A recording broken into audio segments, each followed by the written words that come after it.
This is the Lunchroom, Where the food might be mid. but the combos are elite. Ryan, thanks for coming, buddy. Love you. Go ahead and wrap up. Good start to the day. Ryan, thanks for coming, guys. Appreciate you. Good episode, guys. That was an amazing episode. I think we did great. Fantastic. 10 out of 10. Would do again. Let's get that Cleveland background in there. He's gone. I mean, dude, like, are you? Here we go again, man. He's gone. I only have so much gone. battery life before I start tweaking. No, that's cool. That's cool. That's cool. That's cool. Well, I say we just rip and run it because we're gonna get this thing going. Welcome to the Lunchroom. Dive deep into the lore with three wise minds and so much more. PE, the mind and the power of the pen. Get ready to press play. Let the stories begin. Mr. Gino. So, hey guys, welcome back. It's been a minute, but we are back, and it is so good to be back here with you guys. I know we're very excited. We got a lot to talk about today because we got a lot to catch up on. It's been a minute, but it's nice to be back with you guys. It's nice to see you guys' faces. I'm excited. Yeah, We got a lot planned. This is gonna be a jam-packed episode packed. with some. I feel like we're gonna have some arguing going on. We might Might have some tension. Or you know, if Wi-Fi keeps doing its thing, maybe those arguments we are have meant to nothing at happen. all. You know. Yeah, maybe we have nothing at all. But before we get into all of that stuff is going to be very exciting. I wanted to real quick. I wanted to put you, Mr. G. I wanted to put you in the hot seat for a minute Okay. because it's been a minute, and so we got to catch up a little bit. We got to catch up. We got to figure out what's going on. So I really am curious about the world of Cleveland sports. Can you please update me? Give me the update. What is happening? What's going on? I'm lost. Okay, quick update. Guardians are done. They never really stood a chance. I mean, I love them with all my heart. They really fought. They really did. I can never hate them because, you know, they do so much with so little. The Browns are the opposite. Hate them with everything I have. However, Shedeur Sanders got his first start the other day. Didn't play bad. Didn't play great, but did enough to win, which, I mean, we'll take at this point. Even though all that winning does for us now is make our draft pick worse. So it's a lose-lose. It's always a lose-lose. Lose. But, hey, I really hope he's good. I mean, I think there's a lot of talk about him, and I honestly I don't think it's fair to Dylan Gabriel. I think it's the organization's fault because we drafted two quarterbacks, and then we're just like, oh, we don't know what we're doing. I mean, it's just idiotic, honestly. But who knows? If Shedeur is good, that'd be awesome. We need a quarterback. We've needed one for 20. How long have I been alive? 27 years. So it would be great for him to really be the star we need. The Cavs, you know, they're doing their thing. I think people were worried about the Cavs because we didn't start as hot as like we thought we were gonna start, but like we're second or third in the East still. The Pistons will fall off. We're fine. The Cavs are fine. Garland's just coming back in the swing. We already beat the Pistons once. I mean, I promise you by February, the Cavs will be the number one seed in the East. We're the best team in the East. There's no doubt in my mind. So I'm not worried about the Cavs. Guardians are at home. Nothing going on. Browns, I mean, at least there's a little excitement back with a new quarterback starting, but they're still terrible, and it's whatever. Well, thanks so much for that update. And now that we've got Mr. Macaros back, it is, I think, time to jump into our main topic of today, which is going to be a movie that is near and dear to my heart, Wicked. So, Mr. Macaros, can you wait? I know we all saw a little bit on TikTok. Can you just break it down to us? Why are we talking about Wicked today? Love hearing your thoughts every single time you come in here and is give going us on with that? some new insights and thoughts. It's always so great. And so, yeah, like you said, like you just said, yeah, we've been pestering you. Ryan, are you here, Yeah. man? Are you I alive? no, my thing buffered. Now I'm back. So, Okay. Can you tell us a little bit about why we're discussing Wicked today? so I gave a little preview on TikTok. Mr. Harris has been asking me to watch for multiple months, and then Mr. G ended up watching, especially because the OG Mr. G, his dad, also watched it and said it was really good. So you guys have kindly asked me multiple times to watch the movie. And what did I do? Not watch the movie because I'm just really busy doing a lot of other things. I'm not even gonna lie. I was just I really am. So I finally came around to it this weekend. I got a pretty stern text message from Mr. G just saying like just watch it. So I was like, okay, I'm free because I almost watched it the other night. And then I proceeded to watch a different movie because I was like, oh, I haven't seen that one before. So I ended up watching it because it's a little bit shorter. And I'm not a huge musical guy. Maybe that was part of the reason I didn't jump into it right away. But Can I ask you a question? Now we're here. This is actually a question for both of you guys a little bit. What musicals have you seen, either on stage or in movie form? Does the Willy Wonka movie count from like 2 years ago? Ooh, that's- Sure. Yeah. Okay. They did a lot of singing, and I didn't know they were going to sing. Yeah, that's fair. I mean, you could count that. I mean, I've seen High School Musical 1, 2, and 3. Classic. I'm in Camp Rock, right? Disney Channel, let's go. Do we count sing? Both Camp Rocks. I mean, Lemonade Mouth.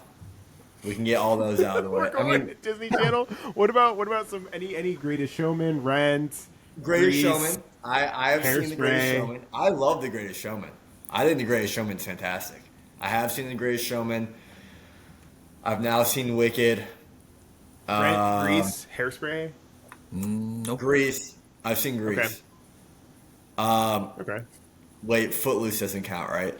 Yeah, Footloose counts. They sing, right? Yeah. Actually, I don't want to count it. I've seen Okay. Grease though. My mom's a big Grease fan. Have Okay. not seen Hairspray. Though. Have not. Mamma Mia. Mamma Mia, yes. Okay. I've seen both Mamma Mias. You know, Okay. Man After Midnight, right? You know? Yeah, Mamma Mia's pretty good. Not too shabby. Second one kind of lost me. Have you seen First one fantastic. Have you seen any stage musicals at all? On stage? Yeah. Does Lion King count? Yeah, of course. Oh, okay. I watched that when I was like 16 or 19, one of those years. That's a really I good don't one. think I have. I don't think I've seen anything live. Oh man, dude, we got to get you down to Playhouse because that's key. And so just quick rapid fire thoughts on the musical, without getting too deep into it because we're gonna have like time to get like super deep into it. But what were your rapid fire like initial thoughts? Not very well thought out. Okay.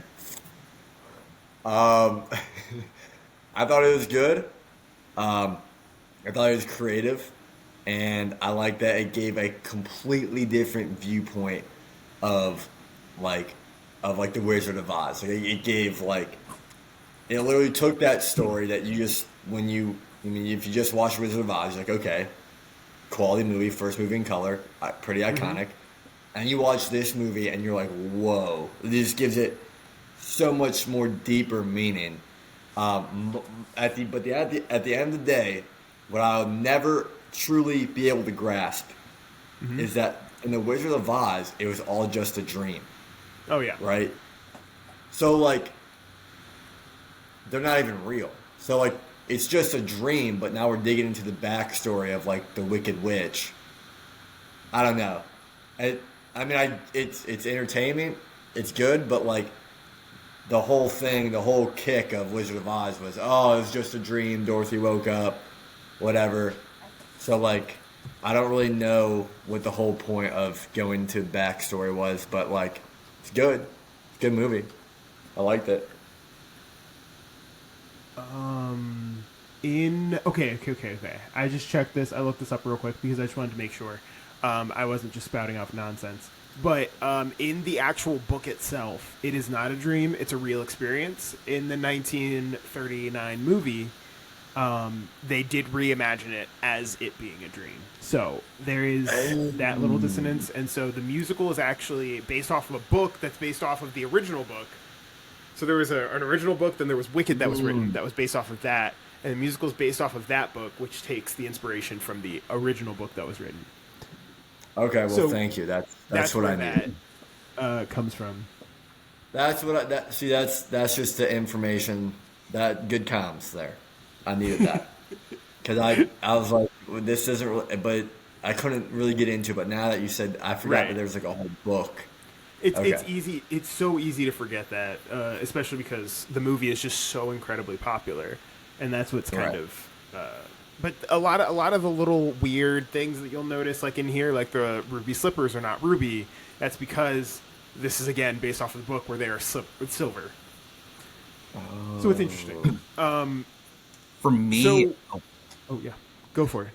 I mean, I wasn't obviously like I knew maybe like certain things about Wizard of Oz, but I probably haven't watched that movie since I was like Ah, 5 that's or 7 years old, something like that. Yeah, So I a will. lot I of will say I was texting Ryan and was like, "Hey, like, have you seen The Wizard of Oz?" He's like, "Well, when I was really little."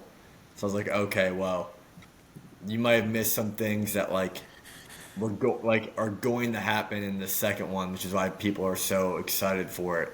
oh. That Yeah, the second honestly one is might be very difficult without Wizard of Oz knowledge.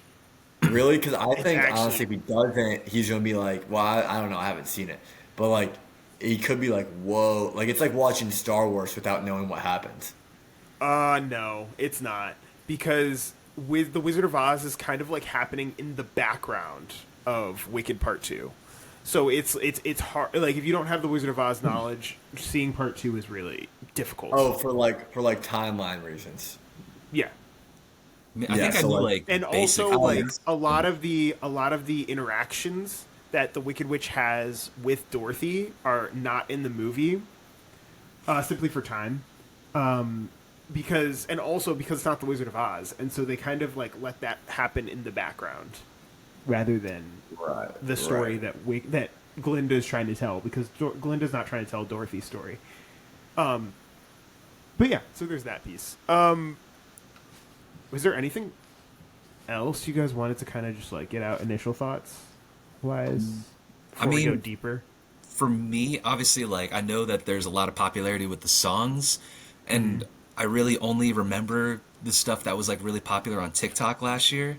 So this Of really was course, like a pretty blind watch for me. So a lot of my that's a so lot of my watch interesting. was like kind of like from a plot perspective. I mean, the music was cool. Don't get me wrong. Like I was like, oh, not bad. But I mean, but for like I was kind of like watching more for like the plot points. So like the first part, I was just like, man, what is going on here? But Oh man, okay, that's so interesting. Okay, sorry, Mr. G.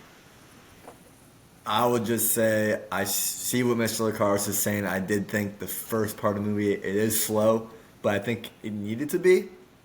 But I mean, it is pretty slow at times. But I feel like at least in the first one, I was pretty. The first one I was pretty interested in. We've talked about that 20-minute song that lost my interest at times. Whoa, we'll And get maybe there. We'll get there. We'll get there. We'll okay. get there. The second one, I don't know if this is a spoiler or not. I haven't seen it, so this is my theory, Yeah, and we can dig into my theories about it. yeah. But I almost am afraid to say it because your reaction might give it away. Oh, okay. I'll keep stone face. My theory, if you watch The Wizard of Oz, right, when Dorothy comes into Oz, her house falls on the sister That's not a of. theory. No. I know. Okay. Sorry. So I keep thinking of how, because in The Wizard of Oz, like the Wicked Witch clearly seems evil. Like, even if she didn't have evil intentions, like they made her really seem like she was a villain. So I feel like in Wicked 2, they're gonna have to make Elfie somewhat turn like for revenge almost to make it line up. If that was their goal, to make it line up. So I kept thinking, I'm like, I don't see it. Like, she's so likable still. Like, she's still like, well, she's in the right. Obviously, like, the wizard's evil. What's her name's evil. Glinda's brainwashed. Like, how are they gonna do this? And then I was like, wait. When her sister, like, in the wheelchair, got the slippers, I was like, oh my gosh. Like, that's gotta be, like, when Dorothy because in The Wizard of Oz, like, the Wicked Witch clearly hates Dorothy, like, is out to get her. So, like, the only reason that would make sense is if they're really gonna have, when Dorothy comes down to Oz, it kills her sister in the wheelchair, which is crazy. If that happens, that is crazy that they're gonna do that. What do you How does she mean? get What do you mean How? if? like, dude? Why even It's the put her in the Wizard of wheelchair? Oz. Why even put her in the wheelchair? Like, that's just adding insult to injury. Like, that is just the saddest thing on the planet. And then she's gonna rob her slippers. Uh-huh. Like, this seems.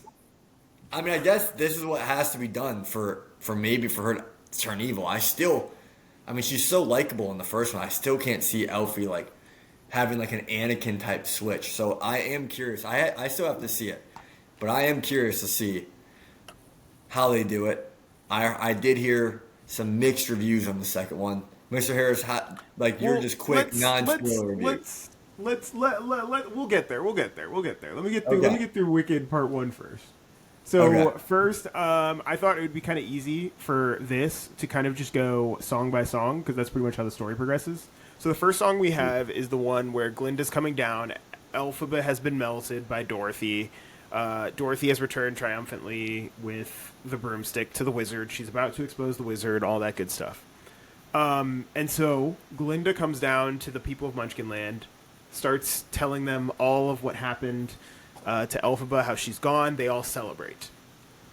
And we have the burning of her statue. We've got Glinda there that's all happy. What do we think of this moment?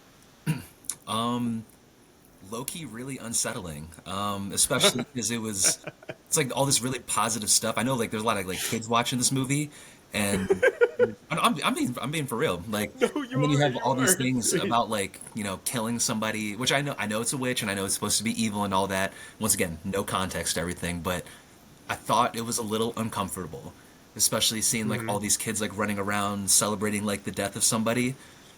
I mean, I was just like, oh, okay, like, I didn't. This is a little. It reminded me a lot of, like, Midsummer, which is, like, a really scary movie. Not really scary, just like a really, like, weird and odd movie of, like, all this happiness, but, like, a lot of dark things happening. It reminded me of that, and I was just like, I don't know. It made the tone, like, a little weird for me. So, knowing like loosely what I knew, I thought it was a little uncomfortable.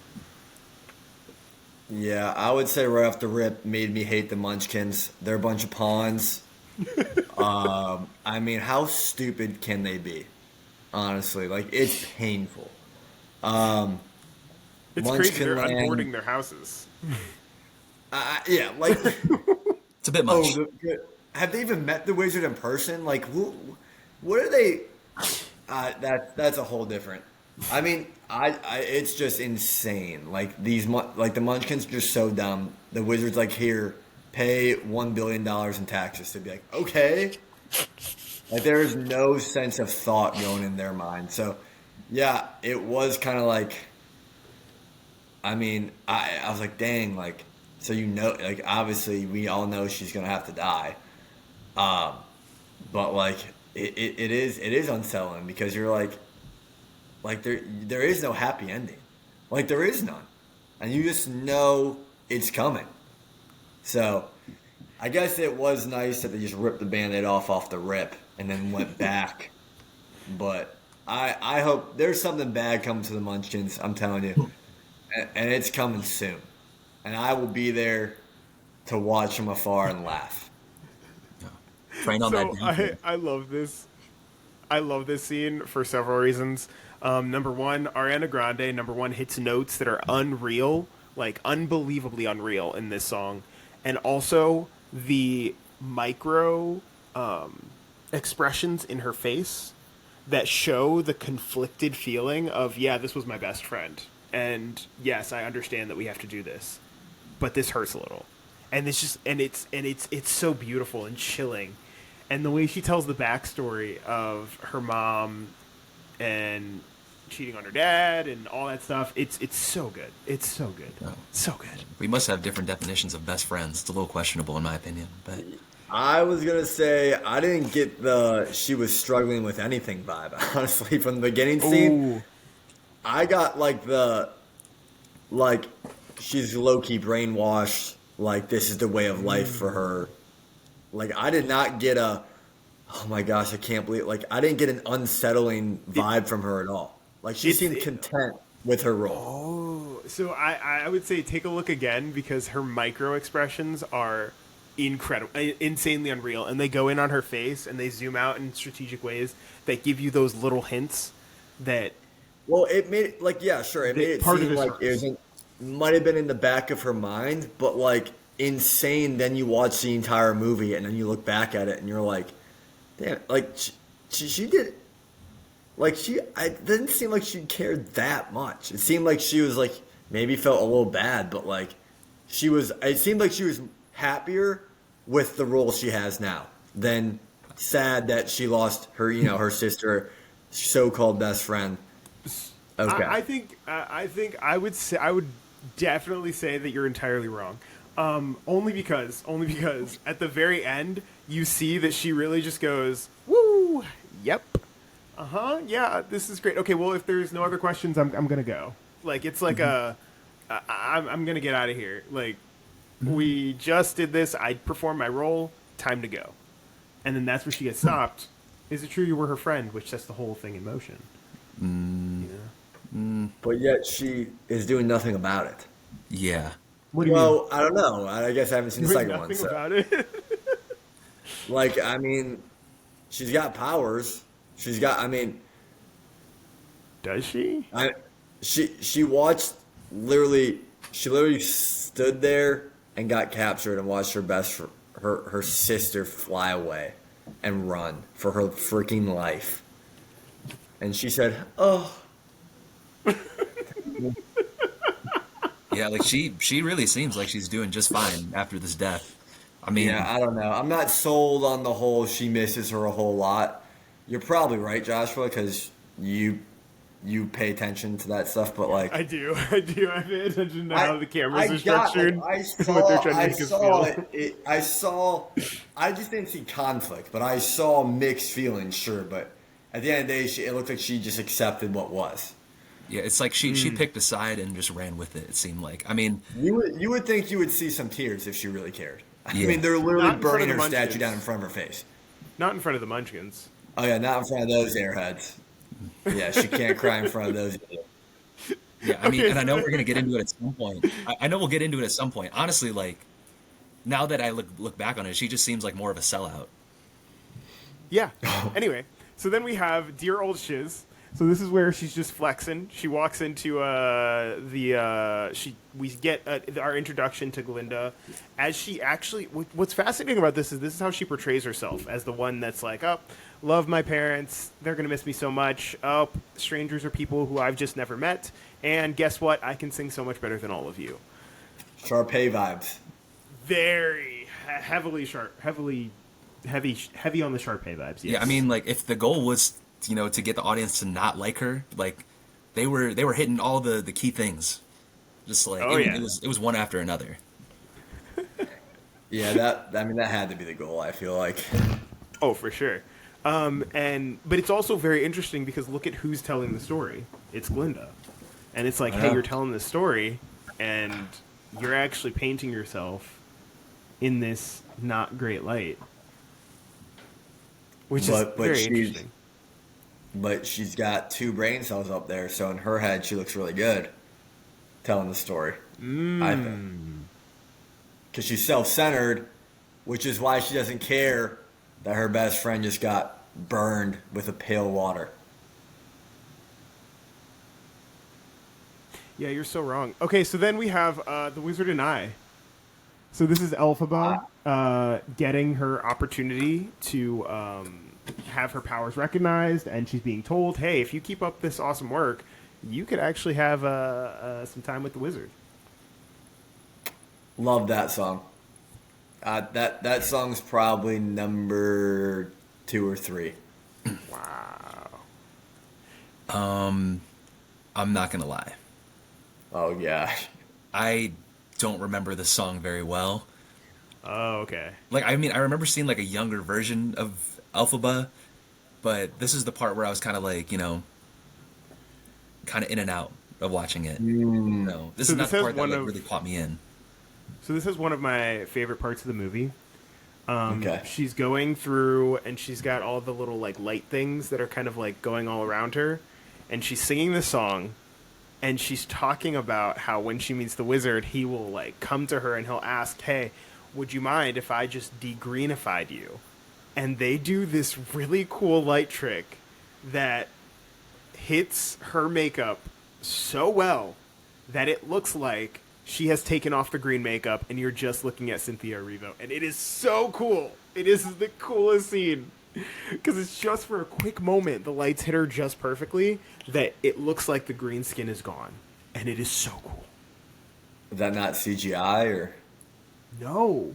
So this movie was done with mostly practical effects. How many times have you seen this movie?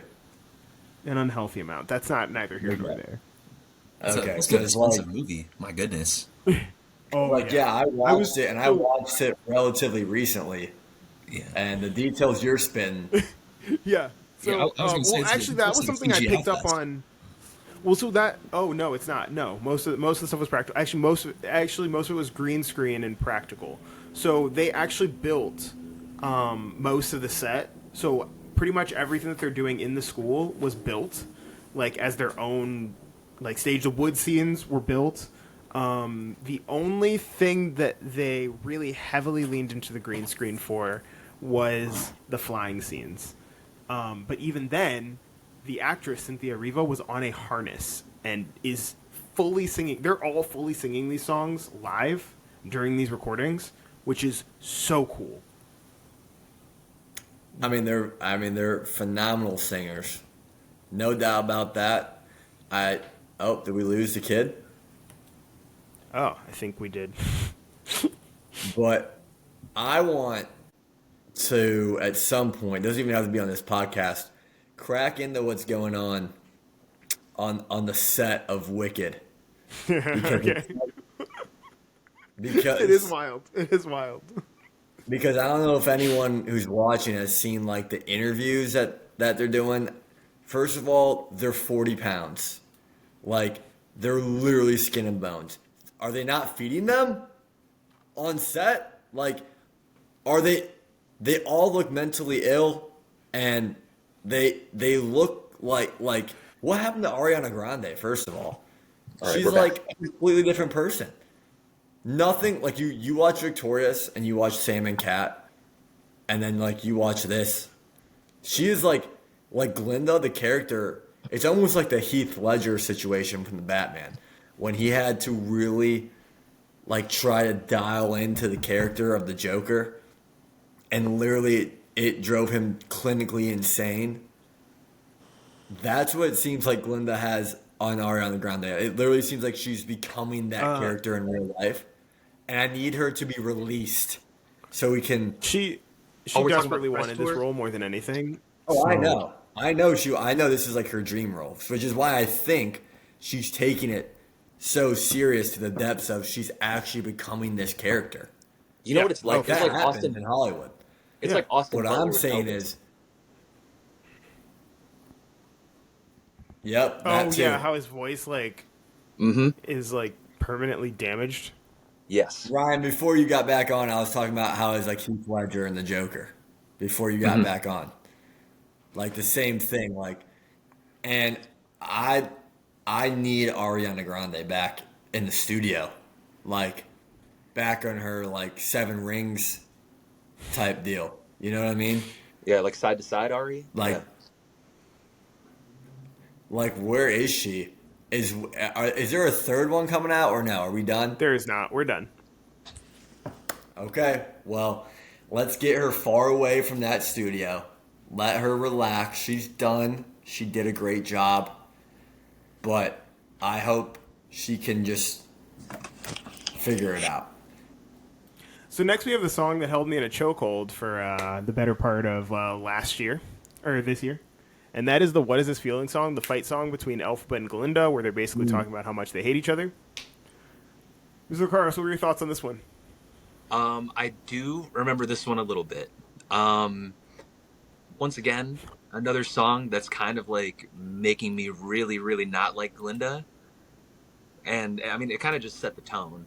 I'll have to save it for, I'm guessing, other songs because I'm kind of like, I don't really remember the track of each one. But even as we got further along, like I was just becoming like less and less forgiving of Glinda. So this one's really interesting because it shows like people at the school really supporting Glinda and being like, "Oh man, you have to be with somebody who's so disgusting, so gross, so rude and nasty and things like that." And so I think it's very interesting because you start to see public's perception and what they gravitate towards, which will then kind of lead us to again that beginning part with "No One Mourns the Wicked," where you see the Munchkins really gravitate towards Glinda and they see her as this like savior. I love the scene, love the song. I thought they did a pretty good job of like just showing where they're at. Like they don't like each other. You got. I think it did the perfect job of showing their dynamic immediately. Like okay, I get it. Okay, here we go. Like they didn't sugarcoat it. Where did its job. Mr. Carlos, I'm a little concerned how you're forgetting some stuff and you watched it maybe yesterday. But that is okay. Listen, it all makes sense to me how he wasn't feeling it. I mean, Yeah, no, you can tell. okay, so then we have probably one of the worst songs. I'd probably think this is my number 2 worst song, and that's going to be because Peter Dinklage can't sing, and that's Something Bad, the goat animal song. Sure, I thought but it was the kinda goat cute. is sick. The goat is sick. Yeah, the song I could care less about, but the goat himself. Oh yeah, Dr. Dillman, amazing character. Yeah, you knew Peter Dinklage was going to find his way on set somehow. I think it's so ironic he's not a munchkin though. How funny is that? He's a goat instead. You're actually eating with that one, yeah. Like I think that was the whole thing. Like, oh, it's ironic. But like they said, Peter Dinklage was in this film. The first thing you think of, oh my gosh, he's gonna be one of the Munchkins, like probably the mayor or something. No, actually, he's a talking goat. I'm But he's a great. sucker. Oh, Can't sorry. sing, but I'll say like Go ahead. it No, I'm definitely done.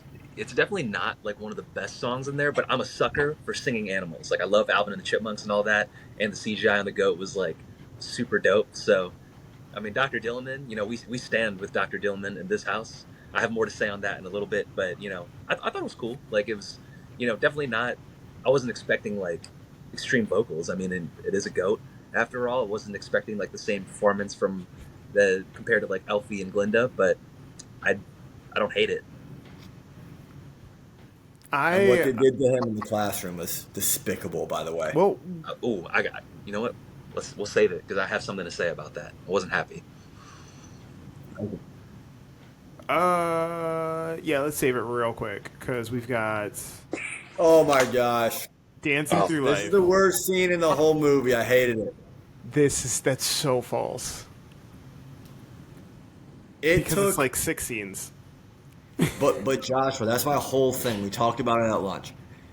They put like 5 or 6 so important things Crucial. into this one song. First of all, the song itself was not catchy, was not good. I didn't. I mean, I was not interested in it. So then, as someone who didn't know, like you probably knew, oh my gosh, this is an important scene. I like first watch, didn't know that. I'm just like, oh my gosh, when is this? I thought it was gonna be over in like 3 minutes. I'm going on and off my phone, And then I would hear something like important, and I'd be like, wait, what? And I'd have to rewind it and like try to listen again. And there's like five things. They just took important things and just try to speed them through this song. And then if you watched it in theaters without captions, you probably missed half of it. Like they're just flying through all this important stuff, and like I had to. It probably took me 45 minutes to get through it because I had to keep pausing it and making sure I read or heard this correctly. It was like this is my only problem with the movie was this scene because I felt like it took literally a whole chapter of it, like a whole chunk, and the song wasn't good. And sure, I get it's important. It's an important scene, but the song itself was not good, and it made important details seem boring to me. And I'm all done. For me, well, as you guys could tell, like clearly I must have forgotten some details in certain ones. So, kind of like you were saying, like after the scene, I was just like, "What is going on?" Like I didn't realize like we got to this point. Like there was like a school dance or something like that. I kind of like loosely may have heard that, but then I was just like, "Oh shoot!" Like I mean, because yeah, don't get me wrong, like it was a long song. I didn't like go back. It was kind of the ones where I just like either my dad started talking in the movie. I love my dad, but he started talking during the movie, and I got a little distracted. And then like notification. It was one that like there was a clearly there was even more important things that you noticed that I clearly definitely missed. If you missed it, I definitely missed it. So then all of a sudden, Bach being with Nessa, is that her name? Yeah, like they all of a sudden they're going to dance together. I mean, the song didn't really make me like this guy that much either. If that was the goal, then I think that works. Oh. I mean, he kind of seemed like, show off, kind of reminds me a little bit like Dolph Ziggler back in the day, of those any WWE fans out there. Kind of just like real cocky, like just walked in, clearly like he owns the place. Like props to you, sure, awesome. But I was like, man, like there's like the mean people are really running this school. That's the part that I do remember from it. And then all of a sudden, like the dance is just about them. Yeah. Yeah. Wait, which one? Hold on. The guy on the screen. What's his name? This Fierro? is Fierro. That's Fierro. Okay. Yeah.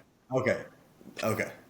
So Bach is the one who asks, basically out of pity,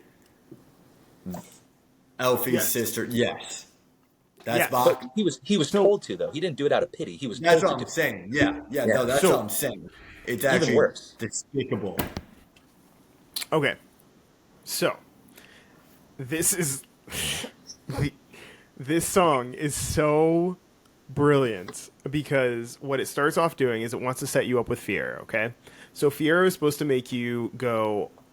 You're supposed to be enraged by Fierro because he doesn't care about anything. He is trying to live this carefree, fun life, so that's why he goes into the library and he just starts dancing like crazy, right? Glinda loves this because he's attractive, right?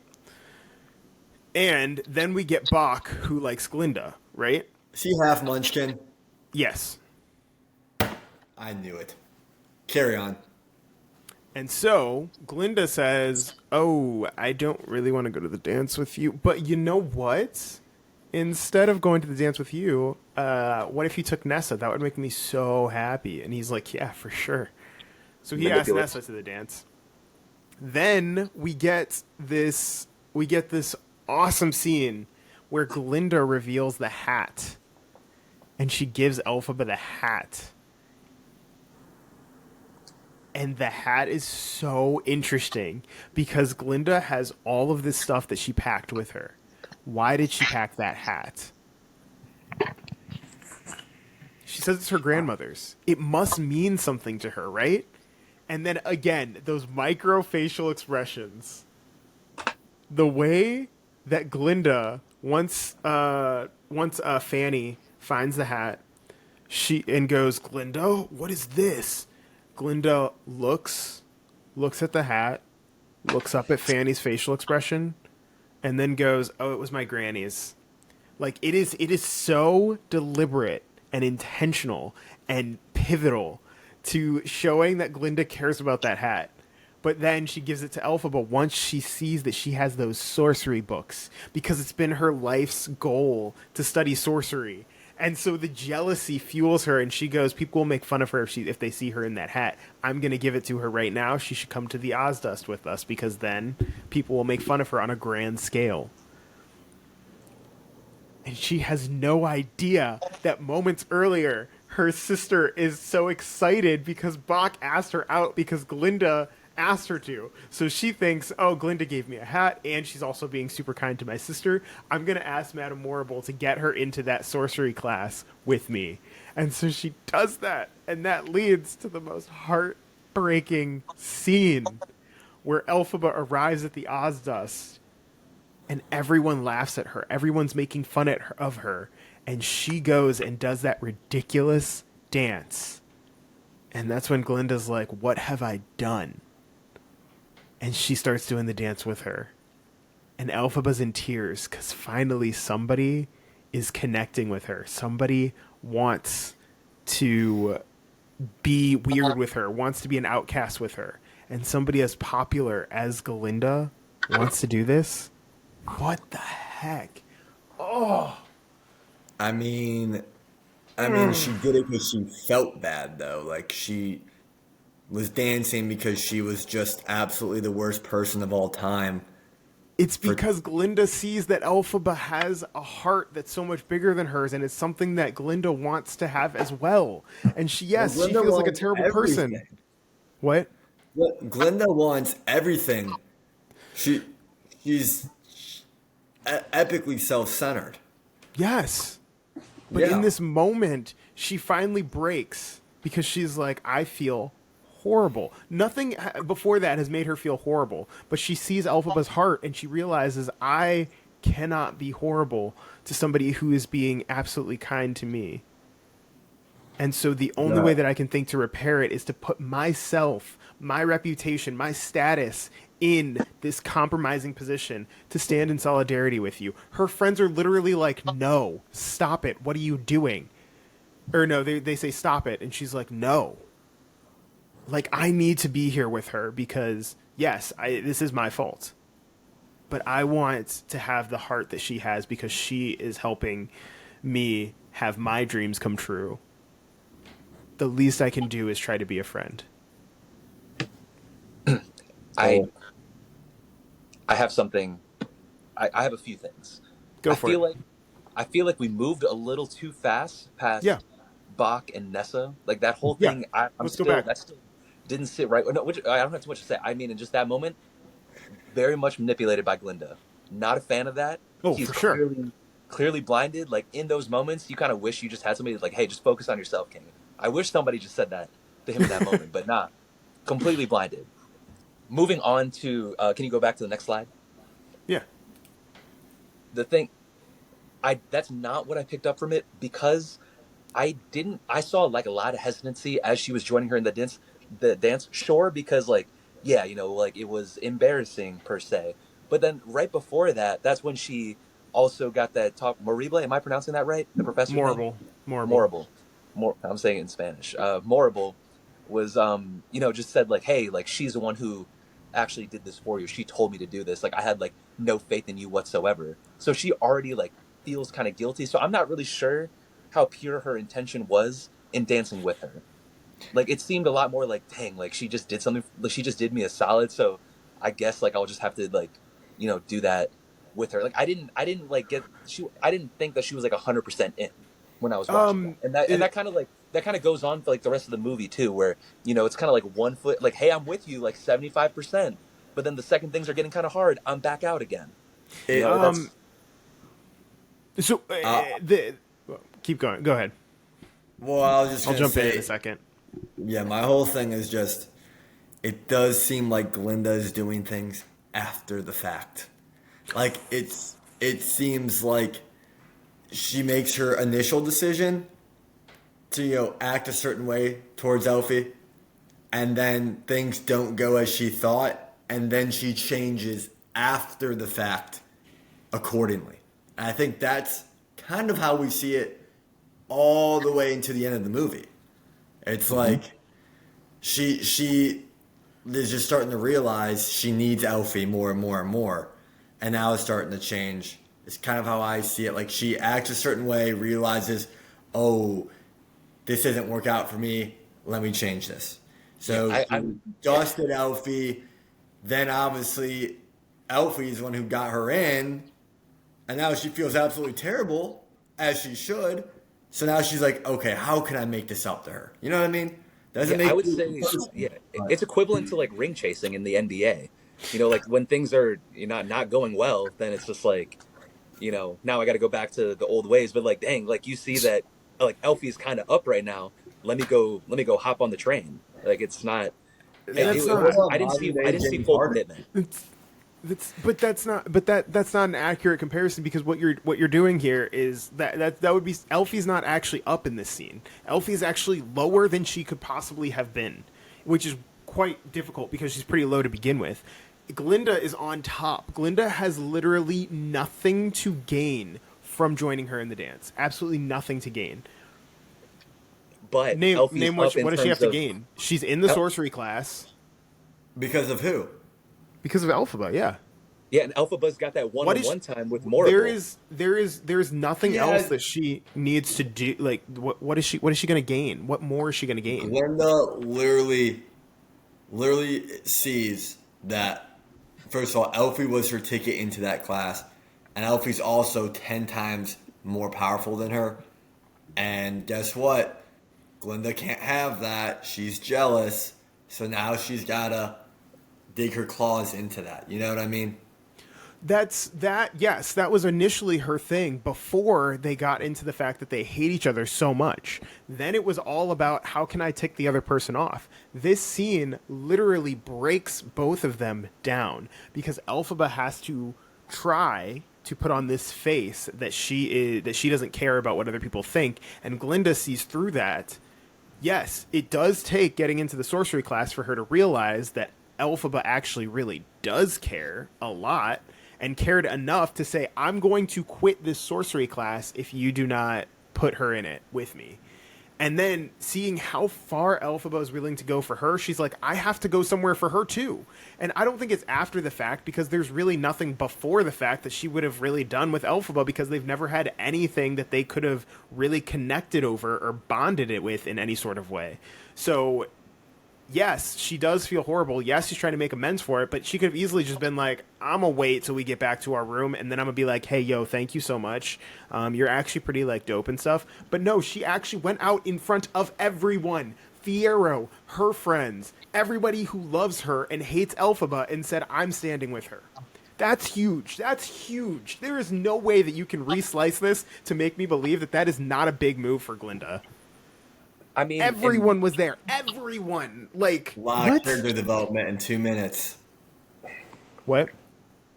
So that's a lot of character development in 2 minutes. What's a lot of character development? I'm just saying, like, just completely flips. I don't know. It's not a. It and it also is kind of like about our opinions too, about how we view it. Wait, what was it? I'm just saying. But that's. But you're telling you. So you're literally sitting here and saying, oh well, I mean, like, yeah, she's kind of a piece of crap.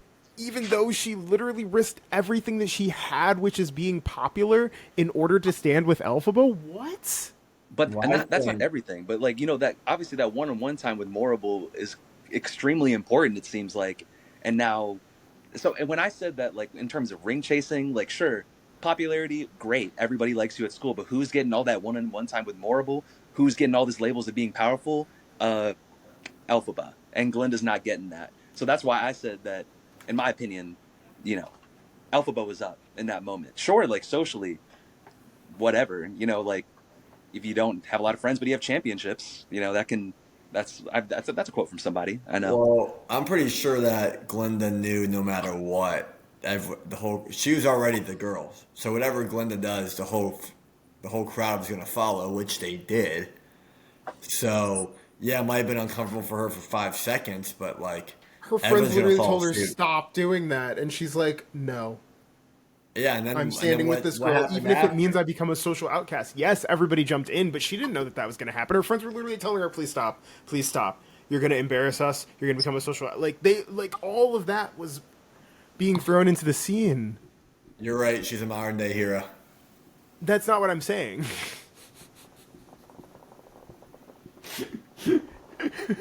I don't know. For me, like, This is huge. I think just that we're over villainizing Glinda. Yes, she is a villain, but I think that this moment really humanizes her and pulls her down. Or sorry, not humanizes her, humbles her and pulls her down to a place where she can start to act like a real person. And I think that that's actually critical for what we're going to talk about next. I mean, I wouldn't even say over. I know I'm going to let you get to the last thing. I mean, I don't think I'm necessarily over villainizing her. I'm kind of viewing it in terms of like, friendships. That's something I talk about with students all the time. You want somebody that's just like 100% like locked in with you, but it's like it was a little shaky here. So it's kind of like, well, if like these friends aren't necessarily treating you how you'd want all the time, then is that really for you? That's how I was like. Once again, no context, don't know too much of the background. So I was just taking it all in as it was. All right, next. So then we have popular. I know you love this one. So I actually love the ending, but there's and especially this moment right here that's featured in this picture because this is where she tells her, she looks at her in the mirror and says, "Oh, Miss Elphaba, you're beautiful." And then Elphaba gets so uncomfortable that she runs away. And that gets me chills just as much as the dance scene that happens with Elphaba and Glinda. Those two scenes give me like chills. Because it's like, whoa. I agree. The song itself very catchy. Scene good. I think during this scene see it. I don't know. I guess I'm not really a trusting person. So this whole time I'm not trusting Glinda when I'm watching it on Really? first watch. I think over time, I think I was like, okay, I guess maybe she's genuine now. Like maybe. But I think during this scene, I don't know. I always felt like in the back of my mind something's up. But because you know what happened. So I What guess happens? Yeah. I'm just thinking like, how do we get there? Is this it? So it's hard for me to like tell if she's just really being genuine or not. But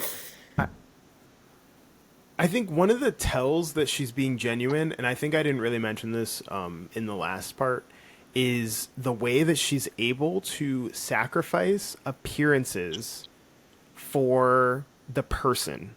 So, like with Fiyero, she never is willing to sacrifice appearances to be with Fiyero. Like he's all about the appearance, and she's all about how she looks with him and all that stuff. Bach, she's never willing to sacrifice appearances for Bach. She doesn't care about him. With Elphaba, huh? Well, yeah, true. With Elphaba, she breaks down those I don't care what people think of me. I care about you. And so it's so interesting because this song is so much like she's of course like always talking about being popular, but she's like, I want you to be popular because I think that you could be popular. And it's so interesting because the focus is on Elphaba and it's not on Glinda. And it's so interesting because it feels like it's on Glinda, but it's not. It's on Elphaba. see, but that's my whole thing. It's like, why does she want her to be popular so bad? Is Glinda really asking for that? No. That's all that Glinda knows is how to be popular. Like she's not smart. She's not good at magic. The only thing that she has is popularity. She's manipulative. I'm sorry, what? How did you get that?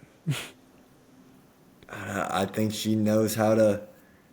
I mean, obviously, she knows how to toy with people's feelings to get what she wants. Look at Bach, first of Yes. all. Sure. Keep it a little monster. But I don't know, Mr. Carlos. What do you think? I like the song. This is one that I just heard like little snippets of on TikTok last year, and then to finally see it like on the movie, I was like, oh, like that was pretty dope. I I mean, once again, don't know the context of the movie. I kind of thought they were focusing on the wrong things about popularity, but I do see, like I do love that scene of Mr. Harris. Like now that you gave me the explanation of like when she was running away, it makes a lot more sense. But like on the first initial take, I was like, dang, Yeah. obviously like you got that one-on-one time with the professor, like get focusing on your magic. I thought that was like the more important part. And then Glinda's like, oh, let's go be popular. That's but like the song was catchy, so like I'm not hating on like that part. But that part I was still like, like I was still like kind of viewing her. I was like, okay, like kind of everything that I've already been running with from the previous scenes. It's Yeah. still translated, but the song catchy. And also, I just love the idea that it's her first time being called beautiful, and Yeah. that hits hard. Yeah, I love the part about like embracing differences. So So then we have I'm Not That Girl. So they just saved the lion cub, and Elphaba's going off about how she's not a girl that could ever be with Fiero.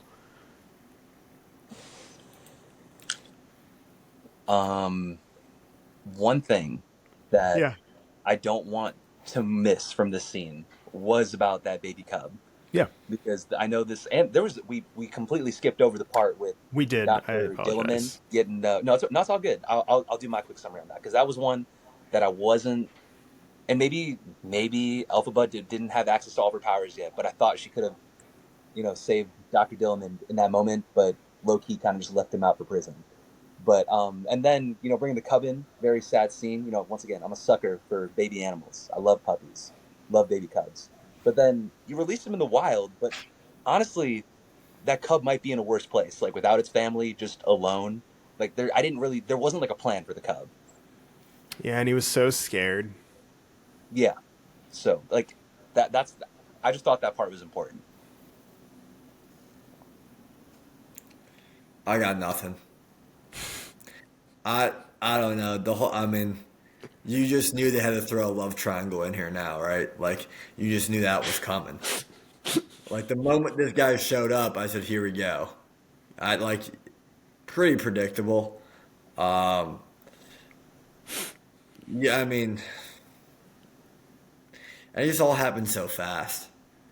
I mean, obviously he's not impressed by Glinda because she's an airhead idiot, but that's his ticket. You know what I mean? Glinda's kind of his ticket to getting what he wants. But obviously, Elfie's the more talented, more attractive one. But, I wish him the best in the second one. I haven't seen it yet. But I wish him the best in his trials.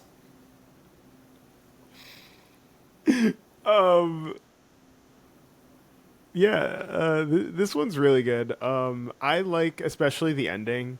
I really do like Elphaba looking out and watching Fiero, who also looks like he's low key done with Glinda, and Glinda just looks so excited. It's like a very brief moment, like right at the end, where she's just looking and she's just thinking about how like Glinda's the one that he chose, and he just looks done with her, and she's just so excited to be with him. And I love the little touch and how it's kind of like in the background ish of that scene. It's a fun one. Yeah, and here we go again with, like, the friends and sisters. Like, come on, like, she's clearly flirting with this dude who's dating her so-called new sister, new BFF. Like, it's a mess. She- I mean, she's not pursuing him. She just kind of like falls for him a Look at little the bit. picture. Look at the Okay. evidence. He got Wipe a your cut shoe. on his head. He got a cut on his head. Oh, The let cub me get that for scratched you. him. Let me get that for you. Look at the way she's looking at him. Yeah, let me get that for you real quick while I gaze into his starry eyes. Hey, you know what a better way if you're just helping him like as a friend? Taking your sleeve and going, oof, let me get that. She's literally caressing his face. She's not pursuing him. She loves him. Clearly. Oh, by the way, that's the boyfriend of her new best friend. They Her first both friend. have issues. It's a toxic relationship between the two. And you see it at the end when Elfie runs away and Glinda goes, see ya. Move on. Okay, so we have one short day. So Elphaba invites Glinda to go see the wizard with her. Yeah. Hey, what? Hey, here's Here's Glinda getting what she wants, riding guess who's coattails. Okay. Wait, Exactly. one thing, Hold on. Oh, wait, Exactly. hold on. I'm gonna come back to that, but I want to hear what Mr. Ricardo has to say. Mr. Harris, I need to hear the explanation on this. Yes. Why did she change her name right before this? What was Uh, the point of that? Because I Fiero. may have zoned out. Fiero. So she basically is talking about how Fiero is not acting the same. He's starting to think like he's not, and he just doesn't seem like he's as interested in me anymore. Chocolate. And so she tries to do something big because she sees like Fiero and Elphaba having a moment, and so she's like, what can I do that's big? That would be great." Because they're talking about the lion cub, animals, Dr. Dillamond. Everybody, guess what? I'm gonna change my name to Glinda because Dr. Dillamond couldn't pronounce my name. Okay, so my thoughts on it were right because I had it written down. Glinda name change question mark for what question mark?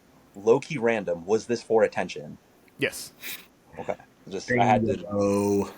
So I read that one right. Okay, but I just had to make sure because I was just like, once again, I was like that didn't seem that necessary in the moment. And jealous of guess who? Alphaba. Elphaba. Yes. And which is the whole reason why she's friends with her in the first place. Not genuine. The whole But she's the jealous. but She see she wants to be Alphaba, so she's befriending her to get what she that's not- wants and but to that's see it not- at the end. Their But relationship she was got what never. she wanted while her and Elphaba were enemies. Like she got into the sorcery class while her and Elphaba were enemies. Like it's not a befriending Elphaba because of that. It's like, hey, I actually might be a piece of crap because this girl is actually acting as a friend. I already said this. Okay. Move on. Okay. So, One Short Day is actually quite interesting because there is this moment where the magical wise ones come out and they start telling their story.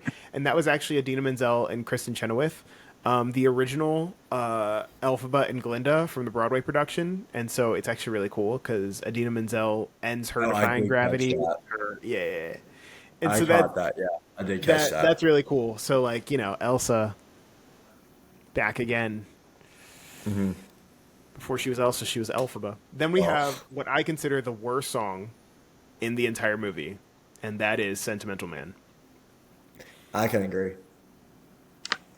Jeff Goldblum can't sing, and But he's great. But he's great. I don't even think that they told him that he was playing the wizard. I think they just put him in green clothes and said, just ad lib whatever you want. I think he's a perfect wizard. Yeah, I would think he's agree. perfectly casted. I would actually disagree. I would agree, but I think that you need a wizard that can sing. The wizard has two very big songs, one of them being Sentimental Man, and the other being in part two. I mean, yeah, it was a good scene. I mean, clearly, like, I once again, from the limited perspective I had, I thought, the Wizard of Oz was supposed to be like some real big thing. So then when I got here, I was like, oh, he's a fraud. I didn't realize that part with like the whole animatronics and all that from like Universal Studios. So Wow, that was brand new news to you. That was crazy. That yeah, was the craziest thing I think I've ever heard. Oh, that was probably a sick little twist then. Like, you yeah, probably thought, like we knew after watching The Wizard of Oz that like the Oz was a fraud. yeah. I had no idea that he was a fraud. So I was just They like, definitely played it differently in The Wizard of Oz. Like this Oz is like in The Wizard of Oz, you didn't really know he was evil.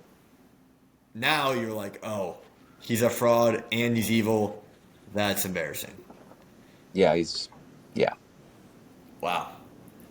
That's wild. Once again, this is not something I watched when I was a kid. So like, it was a blind watch. Okay. Wow, that's so interesting. Okay, so then the like last NFL one. Yeah, what is the next one? Is that So the I last don't one that we think have is Defying Gravity. Yeah, best one for sure. Obviously,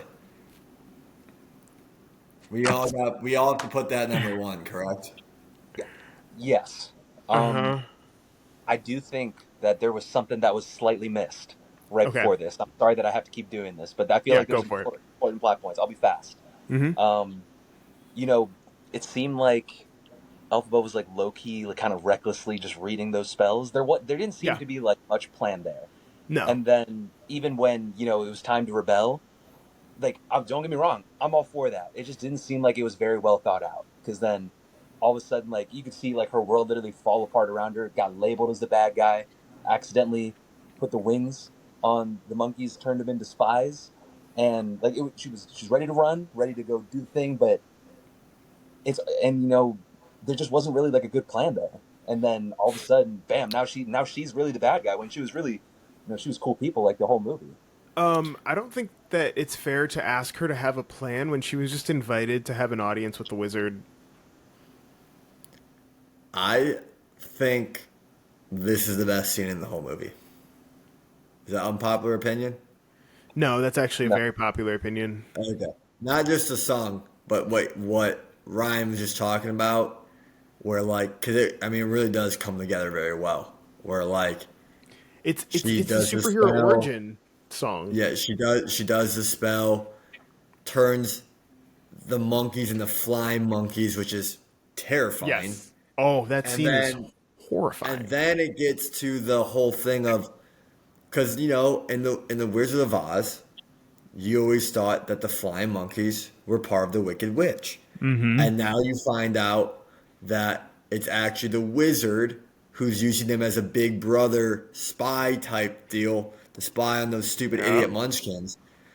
And it's that this is this is when I think I really lock in. It was like, oh my gosh, and I was glued to the end of the movie, starting at that, like when, because it gets like eerie and spooky kind of. And by the way, how can we make fly monkeys more terrifying? They find a way every rendition of this movie.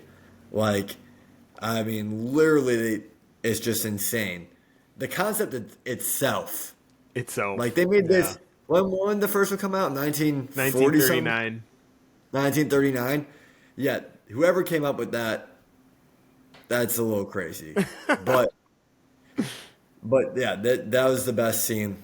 I thought it was perfectly done. A great, I guess it's not really a plot twist if you read the books, but for like me, it kind of was a little bit. Like it was kind of like, oh my gosh, Yeah. like it's all making sense. So that was cool.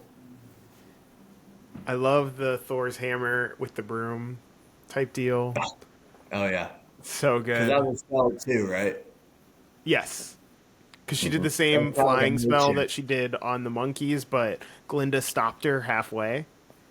Yeah, And so it ended up being the broom. it's kind of sick. Kind of, I love the song. Love the song. It was awesome. So, so good. And then Glinda giving her the cape. yep. I didn't realize it was that big. Like when she got in the sky, I was like, oh, So it's actually become a huge meme that it keeps growing. The cape keeps growing as it goes along. But it's actually quite interesting because in the Broadway show, it's quite big. And they make a big deal of it. So it's kind of funny to watch like it grow throughout the scene because it's like a homage to the, Broadway show where it's huge. Yeah, and then Glinda just goes, actually go on your own. I'm going to stay here and feel comfortable with the wizard and take everything that you had, and That's I'm going to take it for myself instead. that's that non-commitment that I'm talking okay. about. If I'm Okay. if I'm with my If that's guys, my sister, yeah, if that's my ride or die, that's what I'm. If you're I'm with the either boys, like, going you gotta- down with the monkeys or I'm hopping on that broom. yeah, and I'm the either whole time, I'm either going like this to the monkeys and going, let's go. While she gets out of there, I'll get eaten alive for my dog. If that was Mr. Lucaros on that broom, I'm taking down at least 8 monkeys on my way out. Or Or I'm crashing saying, let's burning. dart out of here and we'll go down together. But what I'm not doing is going, oh, take me. I'll do whatever you want. At least Ryan got away. Get out of here. I'm But- right. And then- That's why I think she's always up to something. And I don't think it's genuine. I thought it was very non-committal, not very non-committal sure. on her, because we're in the moment. We're like, hey, hop on the broom. We're gonna go. Well, maybe we should hear out the wizard. Clearly, like you said, Right. dude's fraud. Like, and you know that people obviously you have this popularity. People are probably gonna believe you, but nah. Right when things got tough, too much hesitancy, and bam, now they can't be together. And then she has to be the face of like this evil organization.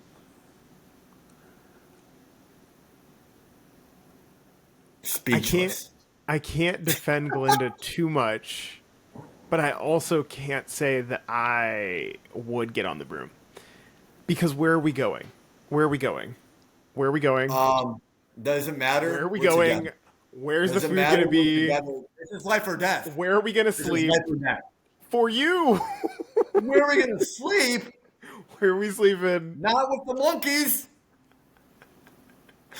I'll sleep anywhere else than here with the monkeys. Mr. G, we'll sleep. I'll sleep in the dirt. It don't matter. If we're together, we're good. I'll I'm sleep just in trying a to figure out. trash can. I need a little more of an agenda. I'll sleep in the what's- dumpster before I sleep with those monkeys and that psychotic wizard with all those stupid munchkins that have nothing but hate to my brother. Mr. Harris, I have to ask. So Yeah. with that logic, Yeah. so you're saying like let's say the three of us we're Yeah. in the train, like we're in a real rough spot, and you get the golden opportunity to like save yourself. You're just gonna ditch me and Mr. G. Okay, wait. So we have to. Let's. Okay, you said same situation, right? Yeah. So Yeah. what happened was you just found out like animals were being. Okay, Silenced. you found out that animals were being silenced. I did not know this fully. I had like one interaction in a classroom with the animals. I didn't know what Sure. was fully happening. You know a You had lot no more than clue. I do because you have that Dr. Dillerman connection. I was kind of being an a-hole before we kind of got close, so I didn't really have all that. Then we go meet the wizard. The wizard's talking about, wait, we can do all this, and then it's like, wait. So think about Glinda here. She could be like, wait, we might want to hear him out. What if we could accomplish your goals from the inside? Like, you're kind of really thinking impulsively right here. We have to take a second. And then she's like, come with me. And it's like, where? To do what? Where are we go? What are we doing? What's our goal? You're where are you going? What are you trying to do? She's What are we trying doing? to survive, because the flying monkeys are going to kill her. They already almost killed her when she was chasing after her. I just don't know how there's a whole scene of them literally running away from killer monkeys with wings. And that's not enough for her to jump on that. I would be on the first ticket out of there. If we're running away from a pack of flying monkeys, and then out of the blue, Mr. Lucaros shows, hey, I can actually fly on this broom. We can get out of here. I'm going, I'll be on it before he is. Let's go. What are we thinking? We are out of here. I'm on the first broom to Japan. We are out of Oz. I could not get out of here any faster. Can I also raise something else too? That's kind of interesting. Glinda Yes. would have died. Glinda would have died. She would have died on the broom. So yeah, 100%. How? Because the guards come in and after Glinda has decided that she's not going, Elphaba jumps out of the window and starts falling to her death. Comes inches away from the ground. If Glinda was falling too, there's no world where Elphaba catches her. She came back. What? And She did that for show. If Glinda was gonna come, First show. if Glinda was gonna come, I promise you. First of all, it's a movie, so I promise you, if Glinda really, Sure. if Glinda chose to go, they would have found a way for that to work.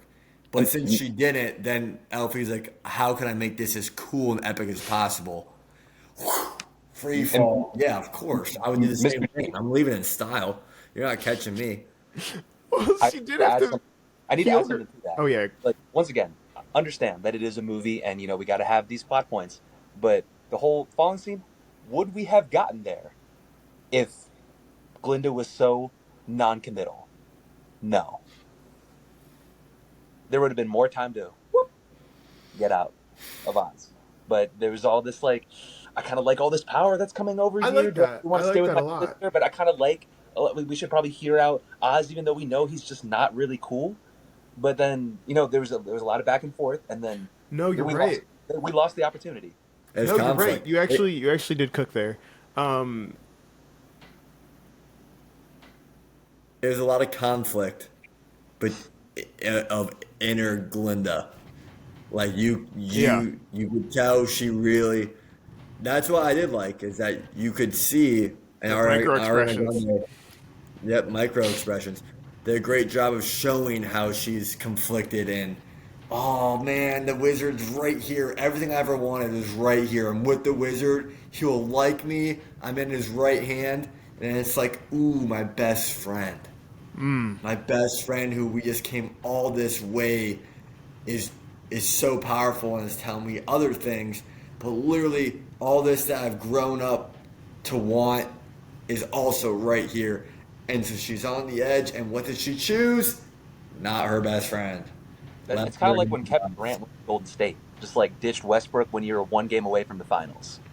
And she went right back to her old self. And that's why at the beginning of the movie, when you're like, oh my gosh, she misses her. Does she know? Because if she really missed her, she would have went on the broom. Okay. There's between those events, there's a clear time jump, a significant time jump, and then there's a whole Sure. Dorothy storyline that happens. Dorothy Schmorthy. For all we know, Dorothy's also a murderer. If my theory Oh, is correct. for sure, for sure. Actually, that would be Actually, she's a double double, murderer. double. Yeah, How did we not cross that? Like, she literally is a murderer. yeah. And first of all, an outsider. Where's she come from? From Kansas. Yeah. What? Well, remember, there's another outsider too, and it's the wizard because he comes from Omaha, Nebraska. Yeah. Also, Wow. hey, like, shout out to Wicked and the Wizard of Oz for giving some love to Omaha, Nebraska, and Kansas. Shout out, like that's huge for the middle of flipping nowhere. What if the wizard was from like Atlanta? And he's just in a Trey Young, He's in like a a Trey Young massive jersey and just hustler. go up the ass. And I, like Future and Quavo are like next to him. Like that would be a great SNL episode. that is That is actually really good that'd be SNL. a fantastic SNL episode. He's like from Atlanta. You're just like, what? You're the wizard? And it's just like Yeah. Future and Quavo. Just bumping thought it was route, something like that. Bumping solo. Okay, wait, Mr. G, Mr. G, Damn. Mr. G, I do have a question for you. Yeah. So when the broom first arrives, it's very dusty. Does that affect you getting on the broom or not? What? Because of my allergies. Yeah. I'm still getting on the broom because a little sniffy nose, a little stuffy nose is fine if I'm dodging flying monkeys. Yeah, Yeah, I'll but like, sneeze once or but like, twice. we're not stopping for allergy medicine on the way into the forest. Yeah, again, I will sneeze the entire trip, then shake hands with the flying monkey that's gonna bite my face off. Yeah, actually, I'm fine with that. Actually, Okay. I'd just eat wanted the to- dust before I stand there with two evil people and a army of flying monkeys. That's a Oh, vibe. by the way, their teeth are crazy sharp and they're screaming at the top of their lungs. Like they're just in so much pain, and I feel bad for them too at the Yeah, same time. you have to feel bad for him. They didn't ask for this. No. They And they're did the working for a guy who's trying to silence them. Just so sad. The wizard, the wizard and those munchkins, man. I literally hate them so much. But Bears tried to silence me in the TikTok comments too. It's just nuts. it comes full circle. Okay. I didn't realize that you had never seen The Wizard of Oz. I never got a chance to tell my story, Yeah. But then Mr. Harris take down this video. Like, dang man, I was Because just doing, okay, I was okay. doing what everybody asked of me, and then I bam. wanted for you to make a WWE video, and you went and made a Wicked video, and I'm like, we're gonna talk about Wicked on Monday. Like, Whoa.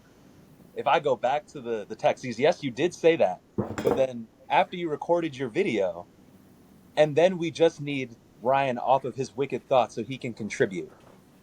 No, I So meant that's Wicked. that's the last text No, I saw, and I was like, all right, I'll do a Wicked review. And I no, was that's I not just what I thought I was doing meant. That's not I what was I I was meant. I was doing it for my friends. I was doing it for the pod, That's not and what I meant. I just got then that happened. So, but No, I meant I Ryan, like, to get off of his wicked thoughts so that he could make a TikTok about WWE. see. I feel like that wasn't a very good play on words because I Yeah, just it watched. wasn't. And I'm now realizing how that got misconstrued so terribly. I never got a chance to say my story. Okay. And So, I'm not even like joking right now. Like I legitimately thought no, you wanted to talk about Wicked. that's So after I was so like, I was ready funny. to talk about WWE. I'm like, yeah, I saw the return live, dope. But I was like, okay, I'll do Wicked instead, even though I didn't know that much. I am so sorry because originally when I said the WWE thing and you said like I'm really stuck on Wicked, that it was something to that effect. I believe you said I'm stuck on Wicked, and so I was like, I need you to get off Wicked in order to make this WWE update. But you didn't mention the WWE text, so that's why I was like, okay. And I'm, Yeah, I, that, no, that was entirely on me. I apologize, man. I, I forgive you. All Thank good. you. Okay, so real quick, But, but what are our don't final forgive him ratings too for the movie? soon because if you were on a broom, he wouldn't have Oh gone my. on the broom with you. That's true. Forgive me You're for right. playing devil's advocate. Forgive me for Never playing mind. devil's advocate. Never mind. It's He fine. was low key rooting on my downfall. No, Ryan. If you ask me to go on the broom, I go No, on the don't broom. explain yourself. It's over with. It's fine. We're on the broom. We're gone. Now you want to reverse and be like, now you're gonna get on the broom. Now that I'm up. Yeah, now that we're up. Wow, Hey, I we got out literally. of there. And I took it down. And I took down some monkeys on my way out. And I You know took some what? down. Man, they only want to be with you when you're popping. Pipe Yeah. down. All right. No, y'all enjoy that broom. Y'all enjoy that broom. Oh, we're out. We're out there. You enjoy the flying monkeys and the evil wizard and the weird teacher. Yeah. And No, Mia. you enjoy ruling those idiotic munchkins and silencing the animals. You enjoy that. Not me. Not me. I'm giving the animals a voice. Okay, That so can lion we? cub. I'm giving that lion cub a voice. All right, I love that. I love that. All right, so what do we give it? What do we give it out of 10? Wicked Part 1. I will give it. I gotta think my ratings of like other movies. It's hard. I will give it an 8.3. That's a good movie. I'll give it 8.4. Very good Um, movie. Very good. Not perfect though.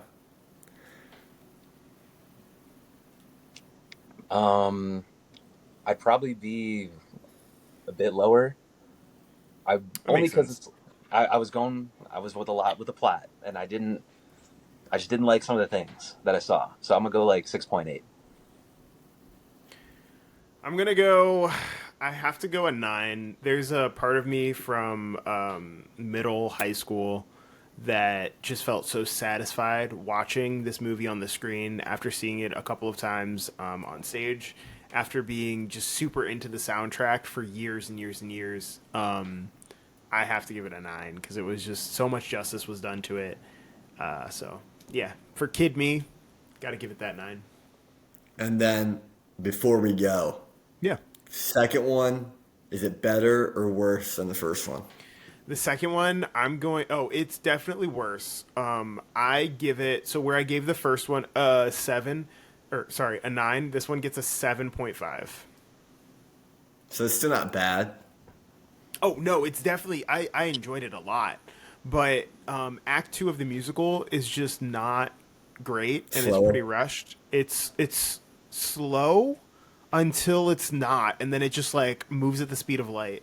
And I feel like the movie did the same thing, and it was a very enjoyable 2 hours and 18 minutes. But it did do the same thing. It was quite slow, and then it sped up like real fast. But I did enjoy it. But you do need knowledge of the Wizard of Oz to enjoy it the way that I enjoyed it. Okay, Ryan, you hear that? Yeah, I did hear it, and I heard it loud and clear that I got judged before knowing my story of not knowing Well, Wizard of Oz. have fun watching the 1939 Wizard of Oz here in the big 2025. Because I'm Is it on watching VHS? it now. I couldn't imagine. It's honestly not that bad of a movie, but But I I mean, think we're looking at it from a lens where we've seen it before. You know, gumdrops and that's hard. lollipops. Follow the yellow brick road. I mean, Follow the it yellow starts in brick road. black and white. It Oh, literally it's- starts in black and white. It's on Amazon Prime. Oh wait, no, never mind. No. I have it on DVD. I can get it to you. Oh, I have it on DVD. I probably have it on VHS. oh, I it's on HBO Max and Hulu. No, oh, it's on Hulu. Yeah, I think I have access to your account. Yeah, So I can get that. you got my Hulu. Yeah, you have to when I log in, you'll just have to send me the code again. But yeah, we can. Yeah, we can make that happen. I think You should. Lunchroom Lore, thank you guys so much for hanging with us. I think next week, if I'm not mistaken, we plan on talking about Stranger Things season 5, which comes out a little later this week. So, Yeah, I'm rewatching it. I'm in the middle of season 3. I gotta grind because I plan on watching that Wednesday at 8 p.m. geez. I don't know if I'll get to it Wednesday at 8 p.m., but I will definitely have it watched by Monday. And you guys know me. When you ask me to watch something, You're watching it by Monday. Dude, come on, get on Stranger. Stranger Things should Dude. be easy. There's gonna be so many people watching Dude. that. Wizard We're of on your Oz, break. honestly, bro, I would prioritize Stranger Things. We're on break. Yeah, that's true. We're gonna It's be on like break. what? It's what? 2 episodes that come out on. Stranger How many Things? episodes come out on Wednesday? I don't know. I've been heard. I thought it was 1, and then the girls in the basketball team told me like they might be 4. Let me look it up real quick. Stranger Things season 5. a lot of conspiracies. It's 3 episodes. How long? Wait, sorry. On November 26th, it's 4 episodes. Sorry. Chapter Oh, 1. 4? So okay, do we want to just do like episode 1 by Monday? Yeah, let's just see where we're at. Okay. At least get So let's one. let's commit to episode 1 by Monday, and then we can do. I can probably And do it- that on. And if we just all watch it for some reason, then we can. Yeah, Yeah, I can almost guarantee that I will watch it all. I gotta see where I'm at on this rewatch by Monday. But yeah. I'll probably. By Monday, you should be right because you're deep in season 3, right? Yeah. I'm actually watching it literally right now. Let's see. Where's my remote? We are on. The only problem is season 4. The episodes get significantly longer. Dude, I know. Like, I know. Season But 4's there's episodes less. are long. They're There's like less. each one's a movie. it's But whole there- block class at the high school. But there's not. There's like 6 episodes instead of 9. Aren't there? Oh. Let's look it up. Where are you at again? In season, you're in I season can do it 3. right now. Oh, no, there is 9. Oh my gosh, bro. And the last one, I believe, is like close to like 2 hours. Yeah. So it's like third block. All right, guys. Let me lock in right now. I gotta get through 2 episodes before I go to bed. All right, guys, we are going to be back here next week. We're going to have another episode for you. Thank you guys so much for hanging with us, hearing all of our thoughts on Wicked, all of our interesting discussions, and we will see you guys next time. Have a happy